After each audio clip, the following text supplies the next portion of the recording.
this weekend conference was on the theme of quieting the monkey mind, and the question arose about how is that applicable in our work and in my work as a psychotherapist.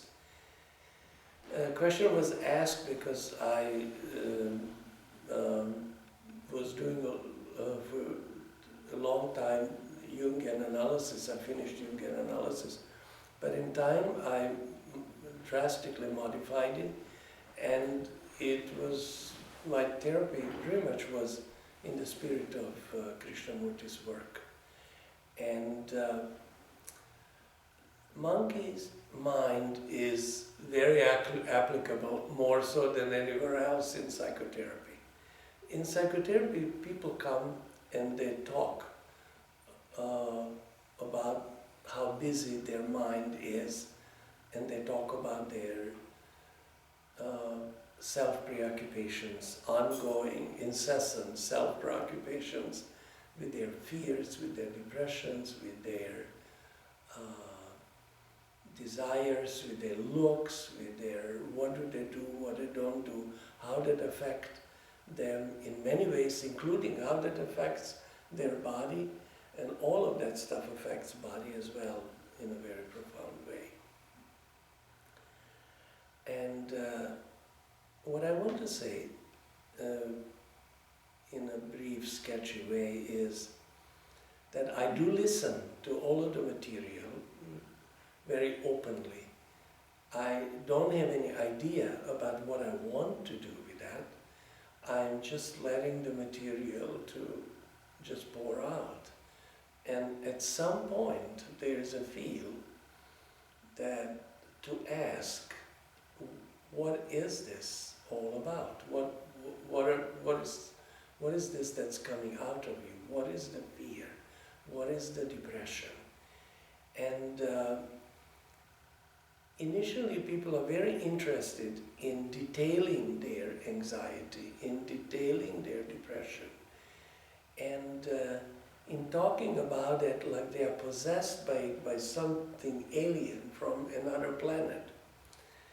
But they have a very little or no understanding that depression is, and anxiety is, a self-created phenomenon.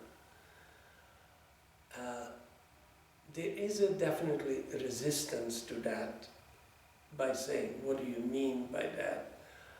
And I simply say, I don't mean anything except what I'm saying, that is there anxiety, is there depression if you do not think something? What is your depression? It's not you have depression, you have anxiety. You are depression, you are your anxiety. This is a radical difference that I see in therapy, that people often think there is a self, me, that is possessed, is infested by all those things, never realizing that that infestation is the structure of the me.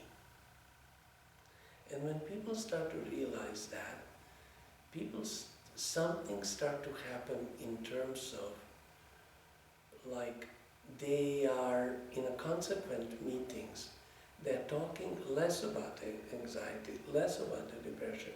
They said, it's interesting, I am less depressed, I am less anxious.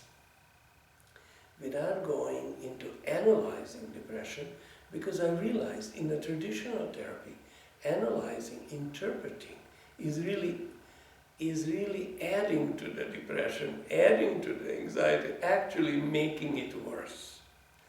But if one doesn't analyze, one only observes. And I made a clear difference through years between interpreting and observing. Interpreting is talking about and adding to the material. Talking it is observing. And talking it is dissolving all whatever the problem is.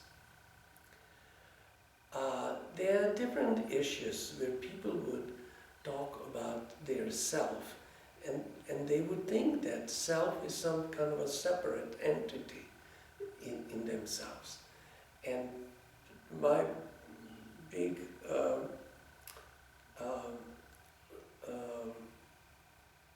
doing was around that all that is happening in you is yourself.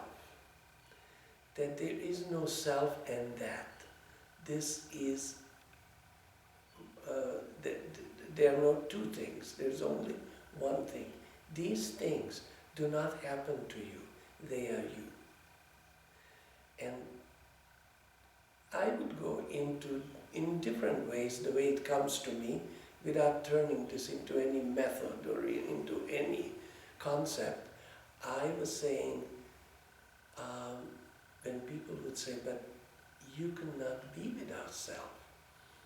My question was, I am more wondering, how can you be with yourself? You don't even know anything what is without self, and you have assumption that that is a problem.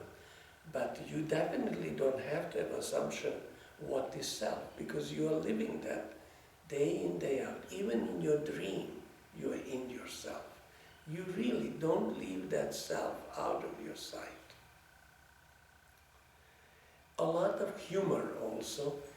I would approach these things with a lot of humor, with a natural humor. I don't mean I try to have this as a method, I have a humor, but it's more like, to me, I think psychological issues are not tragic, they're more ridiculous and absurd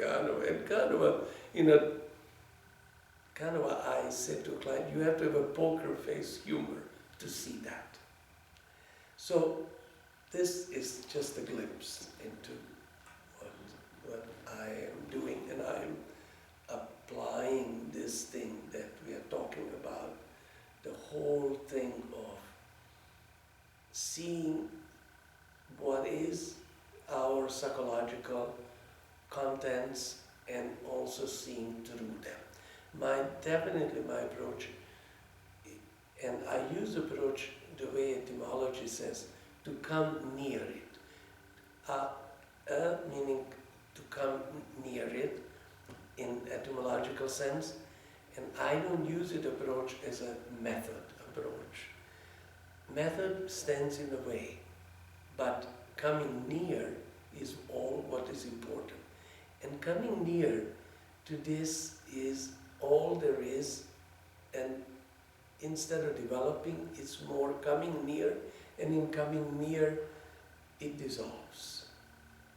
Rather, in a way, like the way Krishnamurti used to talk, the most important thing, which is a lot of other people said, is to see who you are, what you are, and what Krishnamurti added, and if you are.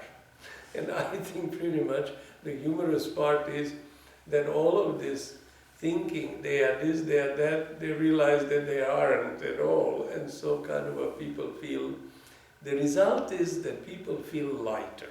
I'm not going into any subtle metaphysics of all of this with them so much, but I'm going more that I see the consequence of lightening, and they are feeling they're feeling better, they're feeling less depressed, they're feeling less anxious and all that. And I'm feeling less depressed and less anxious myself also, so it's all together. I think therapy is a two-way street. I think I'm the one who benefits the most actually from all of that.